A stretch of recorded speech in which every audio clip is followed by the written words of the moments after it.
Bonjour à tous et bienvenue dans cette vidéo où nous allons apprendre à mélanger le Square One. Pourquoi je décide de faire une vidéo pour vous apprendre à mélanger le Square One?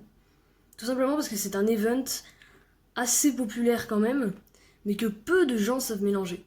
Ce qui fait qu'en compétition, il y a souvent une certaine quantité de gens qui le font, mais très peu qui savent le mélanger et donc qui peuvent le mélanger. Et souvent ça retarde un peu les compétitions et c'est ça un peu le problème en fait. C'est pour ça que du coup je vais vraiment vous apprendre à le faire parce que je pense que c'est important quand même que les gens sachent le mélanger. Comme ça les compétitions seront moins retardées.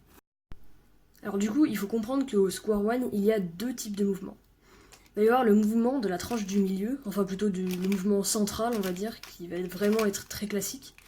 Et puis on va avoir le mouvement où on va décaler en fait les tranches du haut et du bas. Et en fait, ça va vraiment se jouer entre ces deux mouvements, c'est-à-dire qu'on va à chaque fois alterner, un coup on décale, un coup on fait le slash, et voilà. Alors, du coup, en fait, je vais vous afficher un scramble au-dessus là. Il faut comprendre qu'en fait, vous voyez des parenthèses et des slash. Alors, les parenthèses, elles vont contenir deux nombres séparés par une virgule. Ces deux nombres, ça va être en fait, le premier nombre, ça va être le décalage qu'on va faire en haut, et le deuxième nombre, le décalage qu'on va faire en bas. Et après, chacun des slash, en fait, ça va être des mouvements comme ça central.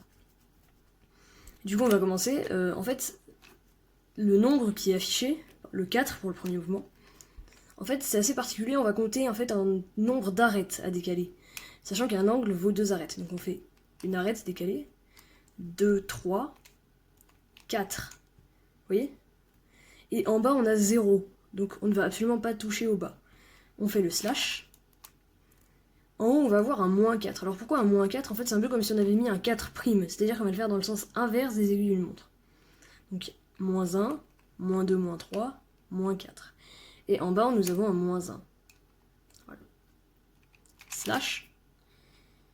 4 en haut. Donc 1, 2, 3, 4. Et en bas, nous avons un 1. Donc cette fois-ci, on le fera dans le sens des aiguilles d'une montre. Ensuite, 3, 0, donc un angle et une arête. 3. Et en bas, on fait rien. Slash. Moins 1, donc attention, le moins 1 dans le sens, en haut il va aller vers la droite, mais en bas il va aller vers la gauche, puisque évidemment c'est inversé entre le haut et le bas. Voilà, slash. Ensuite moins 3, 0, donc là c'est pas bien compliqué, hein. Moins 3 comme ça, 0 en bas. Ensuite nous allons avoir le 0, moins 5. Alors 5 ça commence à être assez grand comme nombre, sachez qu'on va au maximum à 6 tout simplement parce que regardez en bas, en haut. 1, 2, 3, 4, 5, 6. 6 en fait c'est exactement le demi-tour. Après on passe à moins 5, dans le sens inverse du coup. Et du coup on a 0, moins 5, donc en bas, moins 2, moins 3, moins 4, moins 5. Hop, on slash. Et là vous pouvez voir effectivement qu'on a un 6, donc 6 on fait un complet demi-tour, comme ça. Et en bas on a un moins 3. Alors les 3 et les moins 3 je ne l'ai pas précisé, mais en fait c'est juste un quart de tour, hein, si vous regardez bien. Tout simplement c'est la moitié d'un 6. Ensuite 0, moins 3.